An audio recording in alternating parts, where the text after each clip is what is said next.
খেয়াল করো, পৃথিবীর যে কোনো ভাষা আয়ত্ত করা হয় চারভাবে। ভাষা দক্ষতা, চারটি দক্ষতা অর্জনের নাম। এক নম্বর হইল শ্রবণ দক্ষতা, কথন দক্ষতা 2 নম্বর, পঠন দক্ষতা, লিখন দক্ষতা। এগুলাকে ভাষা কলাও বলে, শোনা বলা পড়া লেখা। একটু আগে যে কথাটা বললাম আমি, শ্রবণ দক্ষতা, কথন দক্ষতা, পঠন দক্ষতা, লেখন দক্ষতা, এগুলোকে কি বলে? ভাষা কলা বলে। এটাকে আরো সহজেভাবে বলা যায় শোনা বলা পড়া লেখা। শোনা বলা পড়া লেখা। পৃথিবীর যে কোনো ভাষার ক্ষেত্রে এই চারটা দক্ষতা অর্জনের মাধ্যমেই মূলত ভাষা আয়ত্ত করা হয়, ভাষা শেখা হয়। ইংরেজি বলো, বাংলা বলো, আরবি বলো, উর্দু বলো, এমন যে কোনো ভাষা, যে ভাষা আমরা জানিও না যে পৃথিবীতে এমন একটা ভাষা আছে, এমন সকল ভাষার ক্ষেত্রে এই চারটা দক্ষতা অর্জন করাকে পরিপূর্ণ ভাষা শিক্ষা বলা। যদি আমরা খেয়াল করি, আমাদের মাতৃভাষা বাংলা ভাষা, এই বাংলা ভাষার মোটামুটি আমাদের চারটা দক্ষতা অর্জিত হয়। যেমন আমরা ওই ভাষায় কথা বললে বুঝি, মাহারাতুল ইস্তিমা, মানে যদি কেউ বাংলা ভাষায় কথা বলে তাহলে আমরা তার কথা বুঝি না। যে এমন যে কোনো ভাষার ক্ষেত্রে আমাকে কি করতে হবে? শ্রবণ দক্ষতা অর্জন করতে হবে। এটা ভাষার প্রথম ধাপ, অর্জনের প্রথম ধাপ। দ্বিতীয় ধাপ হইল গিয়া কথন দক্ষতা, ওই ভাষায় কথা বলতে পারা। এমন কথা হলো, আমরা যে আরবি ভাষা শিখি, এই আরবি ভাষায় আমি কথা বলতে পারি কিনা? আমরা সাধারণত পারি না, তাহলে আমাদের আরবি ভাষা পরিপূর্ণ শিক্ষা হয় না। আমাদের যদি যেই সাধারণ প্রচলিত যেই শিক্ষা ব্যবস্থা আছে, পাঠ্যক্রম আছে, ওখানে এই পর্যায়ে কিন্তু ভাষা শিখতে পারে না শিক্ষার্থীরা। বাংলা ভাষা পারে এমন কয়েকজন আছে যে শিক্ষক অথবা ছাত্র যারা আরবি ভাষায় অনর্গল মাতৃভাষার মতো কথা বলতে পারে। পারে না, পারার কারণ তারা ভাষাটাকে ওইভাবে শিখে নেয়, ওই তরতিবে শিখে নেয়, ওই স্টাইলে শিখে নেয়, এই জন্য তাদের অর্জন হয় না। এই যে শূন্যতা, এই দক্ষতা অর্জন না হওয়া পরিভাষায়, এটাকে পরিপূর্ণ ভাষা শিক্ষা বলে না। ভাষা শিক্ষা বলে যদি চারটা দক্ষতা অর্জিত হয়: মাহারাতুল ইস্তিমা, মাহারাতুল কালাম, মাহারাতুল কেরাআতি, মাহারাতুল কিতাবাতি। শোনা বলা পড়া লাগে, চারটার সমন্বয় হলেও পরিপূর্ণ ভাষা শিখা। তো কারো মাঝে যদি এই চারটা দক্ষতা অর্জিত না হয়, অনেকে আছে বলতেও পারে, শুনলেও বুঝে, আবার পড়তে পারে কিন্তু লিখতে পারে না, তাহলে বলা হবে সে পরিপূর্ণ ভাষা শিখে নাই। আমার কথা বুঝে গেছে? সে পরিপূর্ণ ভাষা শিখে নেই। এখন যদি আমরা এই চারও দক্ষতা অর্জন করতে চাই, তাহলে একটা সিস্টেমে আসতে হবে। যে সিস্টেমে বললে আমি বিদেশি ভাষাকে, অন্য যে কোনো ভাষাকে আমি মাতৃভাষার মতো অর্জন করতে পারব, সে তারতিবে আমাদেরকে আসতে হবে। এই জন্য আদর্শ কোনো বইকে গ্রহণ করে একদম যেভাবে পড়লে বাস্তবেই উপকার হবে, এই চারটা দক্ষতা অর্জিত হবে, এই স্টাইলে, এই ধরনের, এই পদ্ধতিতে শেখা যদি হয়, তাহলে আমাদের ভাষা শেখা হবে। তো আমি যদি সামনে উপস্থাপন করি, উদাহরণস্বরূপ যে কিতাবগুলো হতে পারে এই চারটা দক্ষতা অর্জনের ক্ষেত্রে, যেমন আছে কাসাসুন নবীন বা কিসাসুন নবীন, এর 5 খণ্ড। এর সাথে যে তামরিনাতগুলো আছে, আতিফ হুজুরের তামরিনাতগুলো হতে পারে, সাথে সাথে হযরত মাওলানা শফিউল্লাহ ফাদ হাফিজাহুল্লাহর যে তামরিনাতগুলো তোমরা পড়েছো একটা খণ্ড, এখানে যে স্টাইলে শেখানো হয়েছে এবং তামরিনাতগুলো যে স্টাইলে দেওয়া হয়েছে, কেউ যদি এভাবে শিখে তাহলে সে তার দক্ষতা অর্জিত হবে। ওখানে দেওয়া আছে প্রশ্ন উত্তরের আলোকে ওই যে পাঠটা সে পড়ছে, যে গল্পটা পড়ছে, গল্পটাকে শিখে ফেলা মুহাদাসার মাধ্যমে, কথোপকথনের মাধ্যমে। এই জন্য আসইলা দিছে, প্রশ্ন উত্তর দিলে তাহলে ওই পঠিত গল্পর বাক্য শব্দ জুমলা তাবেরাত তার জেনে চলে আসে, আসে কি আসে না? তোমরা এই সর্বশিক্ষিত পড়েছ, একটা পাঠ পড়া যাওয়ার পরে শেষে প্রশ্ন উত্তর থাকে, আসইলা থাকে, প্রশ্নমালা থাকে। কেন? ওই এবারতগুলাকে, ওই প্রকাশ ভঙ্গিগুলাকে, ওই জুমলাগুলাকে যেন আমার প্রশ্ন আকারে পড়লে কিন্তু আমার জেনে অটোমেটিক আয়ত্ত হয়ে যায়, হয় কি না? তখন আমার স্মৃতিতে, ব্রেনে অনেক ভান্ডার জমা হয় জুমলার। তখন আমার কাছে ভাষাকে ব্যবহার করা এবং এই ভাষাগুলাকে আমার দৈনন্দিন জীবনে ব্যবহার করার জন্য সহজ হয়ে যায়, এভাবে যদি আমি করি। কথা বুঝে নেই, আমার কথা বুঝে যাচ্ছে? এই জন্য প্রশ্নোত্তর আলোকে প্রথমে ওই গদ্যের, ওই পাঠের প্রশ্নোত্তর তৈরি করা এবং প্রশ্নোত্তরগুলা ভালো করে শেখা। এই জন্য খেয়াল করবা, প্রশ্নমালাগুলো কিন্তু সাজানো হয়েছে আদাওয়াতুল ইস্তিফহামের মাধ্যমে। ইস্তিফহামের যে হরফ আছে, ইসিম আছে, এগুলোর মাধ্যমে। খেয়াল করছো? হাল, মান, ইলা আইনা, মিন আইনা, কাইফা, মাতা, ইলা মাতা, ইলা আইনা, মিন আইনা, এভাবে না? মাদা, বিমাদা, লিমা, বিমান, আম্মা, এই ধরনের আদাওয়াতুল ইস্তিফহামের মাধ্যমে কিন্তু সাজানো হয়েছে কি ওই গল্পের প্রশ্ন উত্তর পর্বটা। কেন? ওই গল্পের বাক্য জুমলা তাবিরাত যেন তার স্মৃতিতে চলে আসে, জুমলার ভান্ডার, শব্দ ভান্ডার যেন তৈরি হয়। কথা বুঝে নেই? যেহেতু এটা আমাদের জন্য বিদেশি ভাষা, এই জন্য ওই ভাষার কোনো একটা আদর্শ বইকে আমাদেরকে এই স্টাইলে পড়তে হবে। এই জন্য যারা ভাষা বিষয় বিশেষজ্ঞ, যারা ভাষাবিদ, ওনারা আরবি ভাষা শেখার জন্য বিভিন্ন পদ্ধতি এবং বাস্তব উপকারী কিছু নিয়ম নীতি বলছে। সেই নিয়ম নিয়মের ক্ষেত্রে যদি আমরা বলতে পারি, যেমন এক্ষেত্রে যে কথাগুলো বলা হবে এখন, এই কথাগুলো আরবি ভাষা শিখানোর যে কোনো বইয়ের ক্ষেত্রে একই কথা। তোমরা খেয়াল করো, টুইকা রাখি বিষয়গুলো। তো বলতেছিলাম, পৃথিবী যে কোনো বই, আরবি বই যেটাকে লেখা হয়েছে ভাষাকে শেখার জন্য, এমন সকল বইয়ের ক্ষেত্রে কথাগুলো প্রযোজ্য, যেগুলো আমি সামনে এখন বলবো। প্রথম কথা হলো যে যিনি আমাদেরকে কিতাব পড়াবেন, যে ওস্তাদি পড়ান, ওনার প্রথম কাজ থাকবে যে উনি যেই কিতাবটা পড়াচ্ছে, ওই কিতাবের সবকের আগের দিন উনি ওই কিতাবের গল্পের এবারটা শুনিয়ে দিবেন শিক্ষার্থীদেরকে, একবার পড়ে আদর্শ উচ্চারণে, এবং হরফগুলা, শব্দগুলা যেন সঠিক উচ্চারণ হয়, এবং যথেষ্ট চেষ্টা করতে হবে যেন ভাষাভাষীদের বাচন ভঙ্গির স্টাইলেই যেন উচ্চারণটা হয় পঠিত বইটা, পাঠ্য বইটা। খেয়াল করেন। আরেকটা বিষয় থাকতে হবে এখানে, যেন ধ্বনি তরঙ্গ, আরবিদের যে ধ্বনি তরঙ্গ আছে, বাক্য শব্দ উচ্চারণ, এটা যেন বিদ্যমান থাকে। তারপরে থাকবে ওখানে ইশারা ইঙ্গিত। আমরা যখন বাংলা ভাষায় কথা বলি তখন আমাদের একটা অঙ্গ ভঙ্গি থাকে না? আরবদের একটা অঙ্গি ভঙ্গি থাকে শব্দ বাক্য উচ্চারণ করার ক্ষেত্রে। কোনো একটা মজমুন, কোনো একটা বিষয় শ্রোতাকে, সম্বোধিত ব্যক্তিকে বোঝানোর জন্য, মুখাতাবকে বোঝানোর জন্য সে কিন্তু কিছু ইশারা ব্যবহার করে। আমাদের হাতের নড়াচড়া, আবার মুখের অঙ্গি ভঙ্গি, এটাও থাকতে হবে আরবদের স্টাইলে। তো এই কাজটা প্রথমে সবকের পূর্বের দিন শিক্ষক এভাবে শুনিয়ে দিবেন, তারপরে শিক্ষার্থী এটাকে শিখে আসবে শিক্ষকদের স্টাইলে, শিক্ষক যেভাবে তার পাঠ্য বইয়ের গল্পটাকে পড়েছেন। কথা বোঝা যায়? তো এই নম্বর কাজ হলো যে শিক্ষার্থী যিনি এই বইটা পড়বেন তার দায়িত্ব হলো সে মুতালা করে ক্লাসে বসবে। যেই সবক ওস্তাদ আগামীকাল পড়াবেন সেটা আজকে মুতালা করে আসবে। মুতালা করার কি স্টাইল?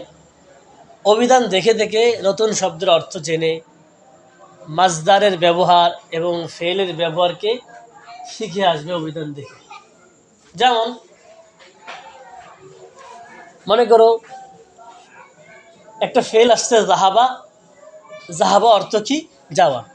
সে গিয়েছে। এখন শুধু জাহাবা মানে গিয়েছে এটা না পড়ে পড়বে জাহাবা ইলা, কারণ জাহাবার সাথে কি ব্যবহার হয়? ইলা ব্যবহার হয়, যেন এটাও সে বুঝে আসে। জালাসা আলাল কুরসি, চেয়ারে বসছে। কোন সাথে জালাসার কোন জায়গায় আসে আলা ব্যবহার হয়, এটাকে শিক্ষার্থী অভিধান থেকে বুঝে আসতে হবে। ইস্তাগালা বি, ইস্তাগালা বি অর্থ হয় ব্যস্ত হওয়া, আর ইস্তাগালা আন অর্থ হয় কি? বিরত থাকা। এই যে ব্যবহারগত পার্থক্য, সিলার কারণে যে অর্থের যে পরিবর্তন হয়, এটাকে অভিধান দেখে শিখে আসতে হবে, শব্দের অর্থ শিখে আসবে। এবং কোন কোন সেলা আসলে কি কি ধরনের অর্থের পরিবর্তন হয়, কোন ভাব থেকে আসে, এটা শিক্ষার্থী মোতালা করে শিখে আসবে। মোটামুটি মোতালা করে শিক্ষার্থী শিখে আসবে গল্পটাকে। তো এই ক্ষেত্রে প্রতি পরের দিন যেদিন উস্তাদ সবক দিবেন, নতুন সবক, তিনি খোঁজ খবর নেবেন যে শিক্ষার্থী কী করছে কিনা, মোতালা করছে কিনা, এই তদারকি উনি পরের দিন করবে। তারপরের ধাপ হইল গিয়া শিক্ষার্থীর পড়া শুনবেন, মোটামুটি তার পড়া শুদ্ধ হলো কিনা, নাহু সরফের আলোকে তার ইবারত সহি হলো কিনা, এই জিনিসটা উনি শুনবেন। তো ইবারতের ক্ষেত্রে সেজন্য নাহুর পিছনে বেশি না ঝুঁকে যায়, সরফের পিছনে নাহি বেশি না ঝুঁকে যায়, কারণ এটা ভাষার ক্লাস, আর এই ভাষা চর্চার ক্লাস, এটা নাহু সরফের ক্লাস। কথা বোঝা গেছে? এই জন্য প্রতিটা শব্দে বাক্যের নাহুর কি করবে না, ইজরা করবে না। যতটুক দরকার ততটুক শুধু নাহু সরফের আলোকে যেন তার ইবারতটা শুদ্ধ হয়। 3 নম্বর কাজ,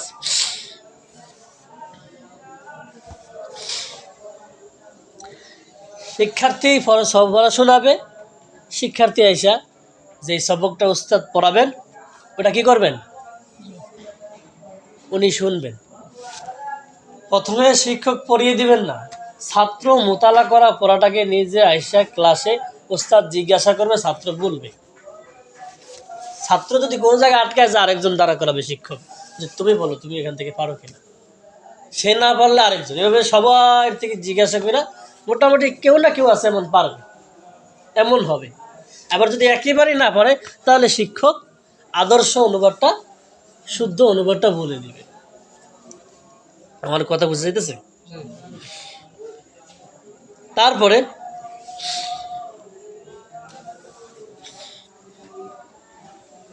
শিক্ষক অনুবাদ পড়াবে।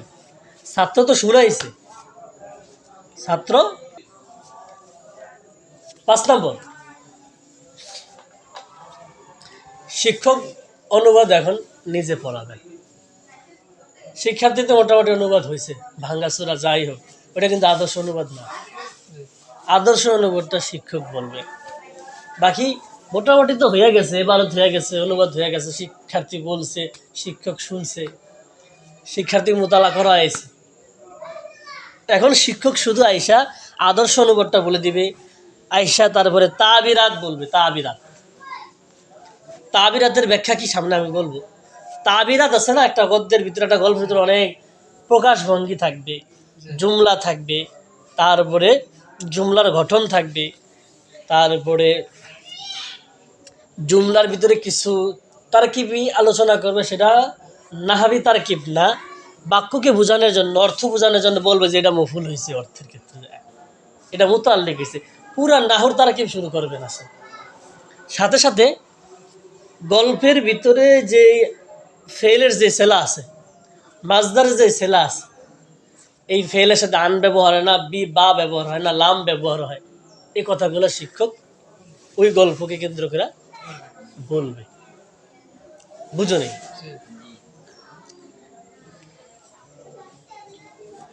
যেমন উদাহরণস্বরূপ কেউ যদি জাহাবা মুখস্থ করে, জাহাবা মুখস্থ না করে মুখস্থ করবো জাহাবা ইলা, জাহাবা ইলা। তদ্রুপ কেউ যদি নাসরু মাজদার দিয়ে ফেল মুখস্থ করে নাসারা, তাহলে মুখস্থ করবে নাসারু, সে তাকে সাহায্য করেছে, নাসারাহু, এভাবে মুখস্থ করবে। যে নাসারাল্লাহ কোনো হরফেজর ব্যবহার হয় না, সরাসরি মফুল আসে। এই যে দুইটা কথা সে বলে দিবে। আরও যত কথা হইতে পারে নতুন নতুন ফাইলের ক্ষেত্রে মাজদারের ক্ষেত্রে এই কথাগুলো সে বলে দিবে। সিলাতুল আফআল এবং মাসাদের নিয়ে সে কি তার ওই সবকে আলোচনা করে। এটা কখন সম্ভব হবে? শিক্ষার্থী যদি মোতালা করে আসে, এবার ঠিক করে আসে, অনুবাদ ঠিক করে আসে, তাহলে এই অতিরিক্ত কথাগুলা শিক্ষক বলতে পারবে। আর যদি অনুবাদে আর এবারও তো ঠিকই ক্লাস চলে যায়, তাহলে তোমাদের জন্য অতিরিক্ত শিক্ষাটা শিক্ষক দিতে পারবে না। আমার কথা বোঝা গেছে? তারপরে ধাপ হলো যে শিক্ষার্থী পঠিত পড়াটাকে কীভাবে সে আয়ত্ত করবে। সেটা হলো 1 নম্বর, সে উস্তাদ যে ক্লাসে উপস্থাপন করছে গল্পটাকে, ইবারতটাকে যেভাবে পড়ছে, সে এবারতটাকে শিক্ষকের মতো করে বারবার পড়বে। ইবারতটা বারবার পড়বে, চালু হওয়া পর্যন্ত, শুদ্ধ হওয়া পর্যন্ত, ধ্বনি তরঙ্গ মজবুত ইশারা হওয়া পর্যন্ত সে বারবার পড়তে থাকবে। তারপরে কি করবে? আরবি যে গল্পটা আছে সে পড়ছে, এটার উপর হাত রেখে রেখে সে বাংলা পড়ে যাবে। যে শিক্ষক যে বাংলাটা বলছে না, আদর্শ অনুবাদটা বলছে না, এটা সে খাতায় নোট করা থাকবে। এটা নোট করা থাকবে। ওই বাংলাটা আরবির উপর হাত রেখে রেখে সে পড়তে থাকবে। সে কি পড়বে না? আরবি ইবারত তখন পড়বে না, যখন সে অনুবাদ শিখতেছে। প্রতিটা শব্দের অর্থ যখন সে পড়তেছে, বাক্য যখন পড়তেছে, সে এভাবে হাত টানবে, বাকি আরবি ইবারত পড়বে না, অর্থ পড়ে যাবে। কথা বোঝা গেছে? তারপরে কাজ হলো, তিনি যে খাতায় অনুবাদটা লিখছেন, ওই অনুবাদের উপর হাত রেখে থেকে আরবিটা বলে যাবে, তখন সে আরবিটার দিকে তাকাবে না। তার লিখিত যে অনুবাদটা খাতায় রচিত আছে, ওই বাক্যের উপরে হাত টেনে যাবে, আরবি বলে যাবে, সে তখন আরবি কিতাব খুলে দেখবে না। এই পর্যায়ে চলে যেতে পড়াটা। একটা অনুবাদ লেখানো হয়েছিল, তোমাদেরকে শুরুতে আমি লিখেছিলাম না, ওই অনুবাদ দেখে দেখে সে আরবি বলে যাবে, কিন্তু তখন খাতার আরবি দেখবে না। হ্যাঁ, কোথাও যদি মনে হয় একেবারে পারতেছে না, তখন ওই বাক্যের জন্য শুধু আরবি কিতাবটা খুলবে, তারপর ওই জায়গাটা হল করে ফেলবে। কথা বোঝা গেছে? তো এটা হইলো পড়া আয়ত্ত করার স্টাইল, শিক্ষার্থীর পড়া আয়ত্ত করার পদ্ধতি। এখন শিক্ষক পড়া কীভাবে শুনবেন? শিক্ষক পড়া শুনবেন, তার পড়াটা শুনবেন, প্রথমে ইবারতটা শুনবেন, যেন সে আদর্শ উচ্চারণে, সঠিক উচ্চারণে, বিশুদ্ধ উচ্চারণে সে বলতে পারে, সহি শুদ্ধভাবে। তারপরে অনুবাদ শুনবেন। অনুবাদ শোনার সময় সে অনুবাদ বলে যাবে, যেন একটা বাংলা সে বই পড়ছে, আরবি কোনো বই পড়ছে এমন যেন মনেই হয় না। তার অর্থ বলার সময় এভাবে দ্রুত বলে যাবে অনুবাদটা, হাত টেনে টেনে, মনে হবে যে একটা বাংলা বই পড়তেছে। আমার কথা বোঝা যেতেছে? তারপরে আরেকটা কাজ হলো, শিক্ষক নিজে একজন ছাত্রকে ব্ল্যাকবোর্ডে অনুবাদটা লিখবে, সেদিনের সবকের অনুবাদটা লিখবে। তো এভাবে শিক্ষক এই বাংলা দেখে দেখে শিক্ষার্থীদেরকে বলবে আরবি বলে যাও, যেন ওই আরবিটা তার একটা মুখস্থের মতো হয়ে যায়। মুখস্থ দরকার নাই, যেন মুখস্থের মতো হয়ে যায়। একটা বাংলা দেখলেই যেন তুমি ওই ক্লাসের সবকের আরবিটা তোমার পড়ার মুখে চলে আসে তৎক্ষণাৎ। তারপরে ফেলের ব্যবহার শিখবে, সেলাতুল আফআল, এই ফেলের ব্যবহার কিভাবে হয়, ব্যবহার বাস্তবে বাক্যের ভিতরে কিভাবে হয়, মাজদারের ব্যবহার পদ্ধতিটা সে বিশেষভাবে শুনবেন শিক্ষক। আমার কথা বোঝা যেতেছে? যদি কোনো বইয়ের ভিতরে লেখা থাকে কি যে তামরিন দেওয়া থাকে, অনেক সময় বইয়ের তামরিন দেওয়া থাকে না, আসিলা থাকে, বিভিন্ন দায়িত্ব দিয়ে থাকে, কাজ দিয়ে থাকে, এগুলা যদি থাকে কোনো বইতে, সেটা করবে। আমার কথা বোঝা যেতেছে? এই কাজগুলা ক্লাসের ভিতরে যদি করা হয়, মোটামুটি যে আমরা বললাম যে ভাষা শেখা 4 জিনিসের নাম, ভাষা কলা 4টি, শোনা বলা পড়ালেখা, এভাবে যদি কেউ করতে থাকে, মোটামুটি বইয়ের ভাষাধর জেনে চলে আসবে। আর তামরিনাথ যদি থাকে, প্রশ্ন উত্তর পর্ব, তাহলে তার ওই গদ্যটা তার জেনে চলে আসবে, তার অনেক বাক্য শব্দ ভাণ্ডার তৈরি হবে, অনেক শব্দ ভাণ্ডার তার তৈরি হবে। তো এখন এই কাজগুলা কেউ যদি করে, মোটামুটি ভাষা কলার যে চারটা দিক এগুলা কিন্তু জেনে বা তার আয়ত্ত হয়ে যাবে। এখন যদি আমরা মোটা দাগে বলি কথাগুলা, যে একটা আদর্শ বইকে কিভাবে পড়তে হয় চারটা দক্ষতা অর্জনের জন্য, সে কি করতে হবে? ওই গল্পের মহাদাসা করবে, কথোপকথন করবে, ওই যে প্রশ্ন উত্তরগুলো শিখবে। তারপরে তাবিরাতকে কি করবে? আয়ত্ত করবে। তাবিরাত কি জিনিস আমি যদি একটু ব্যাখ্যা করি, তাবিরাত শব্দটির অর্থ হলো দুটা অর্থ। যে গল্পটা আমরা পড়ছি না, এই গল্পের বিশেষ কিছু দিক নিয়ে আমাদের কি করতে হবে? তামরিন করতে হবে। সেটা হলো তাবির এবং কাওয়ালিবুল জুমাল এবং তাসরিফুল জুমাল।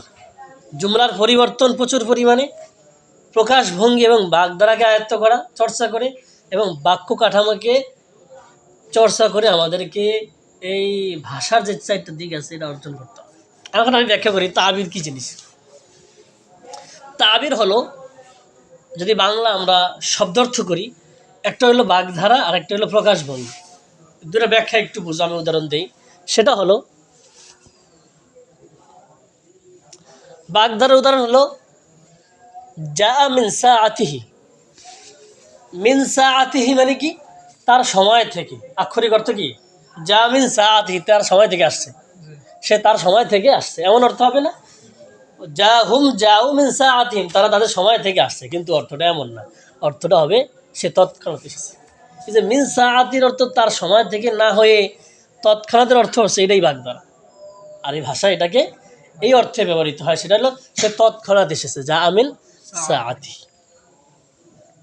আরেকটা বাগধারার উদাহরণ, সুকিতা ফি ইয়াদিহি। অর্থ সুকিতা অর্থ কি? পড়ে যাওয়া না? সুকিতা ফি ইয়াদিহি, সে তার হাতের মধ্যে পড়ে গেছে। আক্ষরিক অর্থ কি? সুকিতা ফি ইয়াদিহি, সে তার হাতে পড়ে গিয়েছে।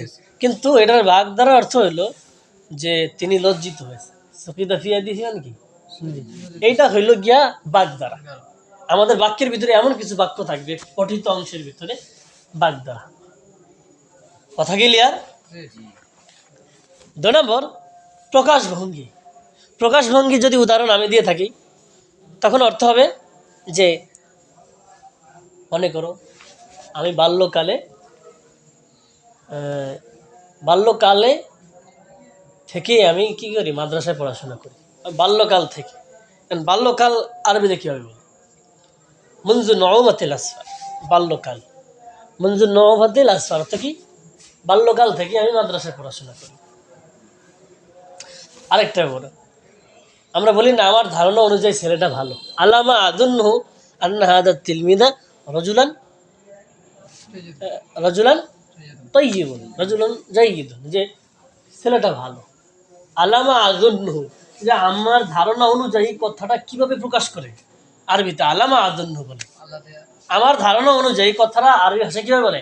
আল্লামা আদুন্নহু, আমার ধারণা অনুযায়ী। বাল্যকাল থেকে এটা কিভাবে বলে? মুনযু নউমাতিল আসফার। নউমাতিল আসফার মানে কি? চোখের নরমি, নখের নরমি।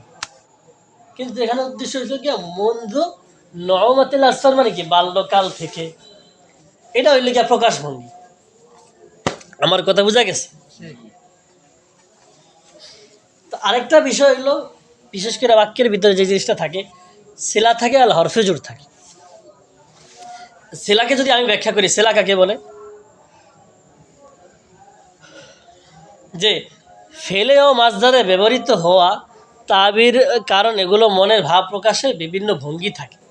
যেমন তোমার যে সকল হরফুল জ্বর ব্যবহৃত হয়, সে সকল হরফজরকে পরিভাষায় সেলা বলা হয়। সেটা হইল কোন হরফজর?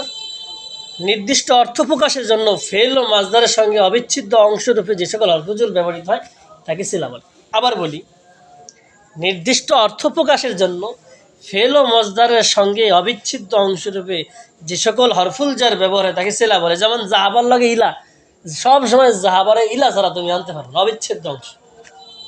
বুঝো নেই? যে সমস্ত হরফগুলা ফেলের সাথে অবিচ্ছেদ্য অংশরূপে ব্যবহৃত হয় এবং এই সমস্ত হরফে জরের পরিবর্তনের কারণে অর্থের ভিতরে পরিবর্তন ঘটে, এটা হলো গিয়া সিলা। কথা বোঝা গেছে নি? এবার আরেকটা হইলো, এখন বললাম যে তাবিরে যে আলোচনা করছি, এমন তাবিরাত থাকবে না অনেক বাক্যের ভিতরে, এগুলাকে আমাদেরকে জুমলা তৈরি করে বাক্য এই তাবিরটাকে ব্যবহার করে করে আমাদেরকে আয়ত্ত করতে হবে। আলামা আদন্য বিভিন্ন বাক্যে ব্যবহার করতে হবে। মঞ্জু নহমতিল আসফার বিভিন্ন বাক্যে ব্যবহার করে আয়ত্ত করে ফেলতে হবে। আমার কথা বোঝা গেছে? তারপরে সকিতা ফিয়াদিহি জামিন সাদ, এখানে দুইটা উদাহরণ বললাম আমি। এর মতো আরও উদাহরণ হইতে পারে বাগধারা, যেটা শিখতে হবে আরবদের থেকে আমাদেরকে, এবং সেটাকে আমাদের বাক্যে ব্যবহার করতে হবে, রুজনামসে ব্যবহার করতে হবে, গল্পে ব্যবহার করতে হবে। তখন আমার কি হয়ে যাবে, তাবিরের যে দুটা দিক বাগধারা আর একটা হলো প্রকাশভঙ্গি, দুটোটা আয়ত্ত হয়ে যাবে। আরেকটা দিক হলো আরবি ভাষার কালাব অর্থাৎ বাক্য কাঠামো। বহুবচন হলো কাওয়ালিব, কাওয়ালিবুল জুমাল, জুমলার বাক্য কাঠামো আমাদেরকে কি করতে হবে, আয়ত্ত করতে হবে। সেটা হলো যেমন বাক্য কাঠামো উদাহরণস্বরূপ কি, হাদা কিতাব, ইহা একটি বই। এই যে হাদা মুবতাদা কিতাবুল খবর, এই যে মুবতাদা খবর মিলে বাক্যটা গঠিত হয়েছে না, এই মুবতাদা খবরটা হলো এই বাক্যের কাঠামো, এই বাক্যের কাঠামো। উদাহরণস্বরূপ আরেকটা বলি, যেমন হুয়া তিলমিদুন, হুয়া মুবতাদা তিলমিদুন খবর।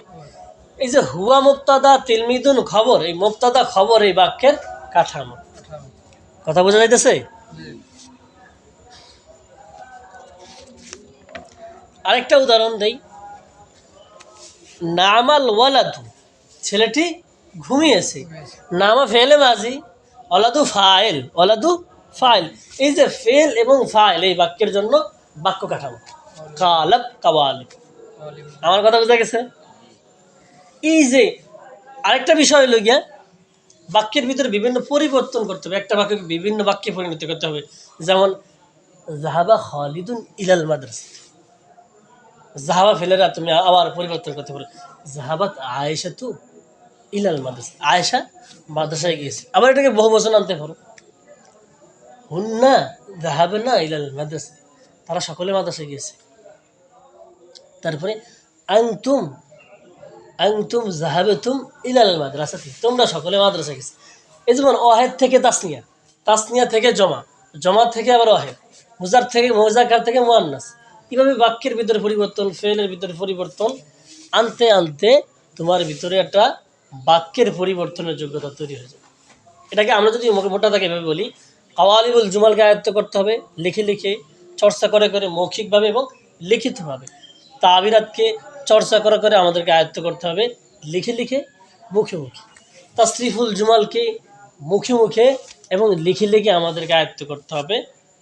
আর মাওলানা হযরত উস্তাদ নূরে আলম খলিল আমিনী রহমতুল্লাহ আলাইহি বলেন যে তার মহান উস্তাদ হযরত মাওলানা ওহিদুজ্জামান কিরানবী রহমতুল্লাহ আলাইহি আরবি ভাষার পাঠদান পদ্ধতি উল্লেখ করতে গিয়ে বলেন, আরবি ভাষা শিক্ষা দেন তিনি অনুশীলন ও আদর্শ প্রকাশভঙ্গি অনুকরণ, নির্বাচিত জুমলাসমূহকে বিভিন্ন ধর্মীয় অনেক জুমলা রূপান্তরের উপরে এত গুরুত্ব দিতেন যে এমন গুরুত্ব আর কোনো জিনিসের উপর তিনি দিতেন না। কি করতেন, যে বাক্যের প্রকাশভঙ্গির উপরে তিনি অনুকরণের কথা বলতেন, নির্বাচিত বিভিন্ন জুমলাকে বিভিন্ন জুমলায় কী করা, রূপান্তর করার কথা বলতেন, এবং একটা জুমলাকে বিভিন্ন জুমলায় পরিণত করা, বাক্যের কাঠামোকে অনুসরণ করে করে আরও অনেকগুলো বাক্য কাঠামো তৈরি করা, আরেকগুলো জুমলা তৈরি করা, আবার তাবিরাতকে অনুকরণ করে করে অনেক জুমলা তৈরি করা। এটার উপর বেশি গুরুত্ব দেন কে, ওয়াহিদুজ্জামান কিরানবী রহমতুল্লাহ আলাইহি।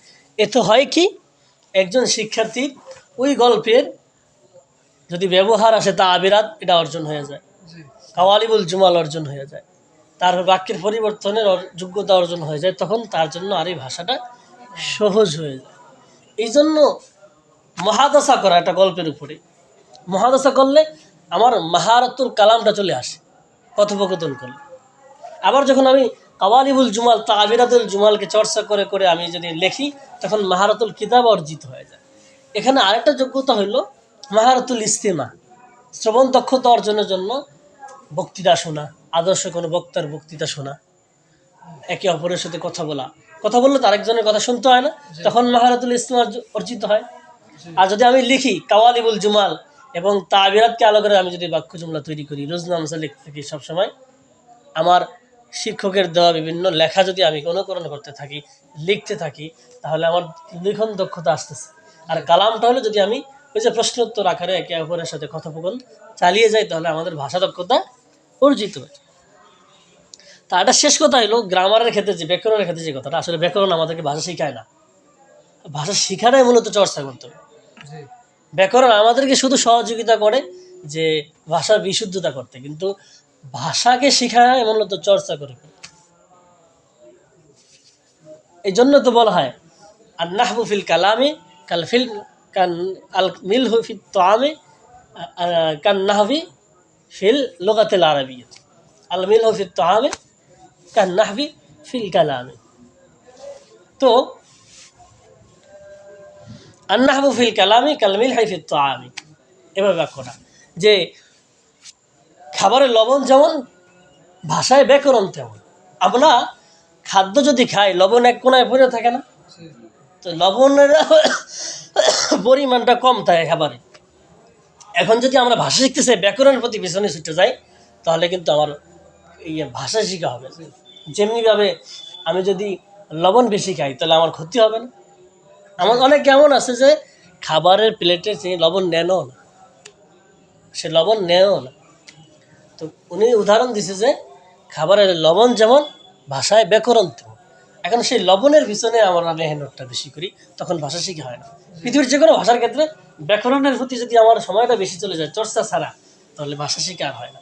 এই পদ্ধতি যদি আসি, এভাবে চর্চা করতে করতে যদি আমরা আসি, ভাষা শিখা হয়ে যাবে। এই জন্য দেখো আমাদের প্রচলিত শিক্ষা ব্যবস্থা ইংরেজি ভাষা তারা ভালো করে বলতে পারে না, শিখা হয় না, কারণ গ্রামের পিছনে ছুটতে ছুটতে সেন্টেন্সই ওই শিক্ষার্থী বুঝে না। ওর ভার বুঝাইতে গিয়ে যে কষ্ট হয়, পাস্ট প্রেজেন্ট ফিউচার বুঝাইতে যে বাক্যগুলো তার যেই কষ্টের শিকার, ওটাকে জটিল মনে করে, তারপরে তার ভাষা শিকার হয় না। বুঝা গেছে না? এই যে টেন্সের ভিতরে যে কাহিনীগুলো ঘটে, এই টেন্সের ভিতরে পড়তে যায় শিক্ষার্থীর ভাষা শিখা হয়।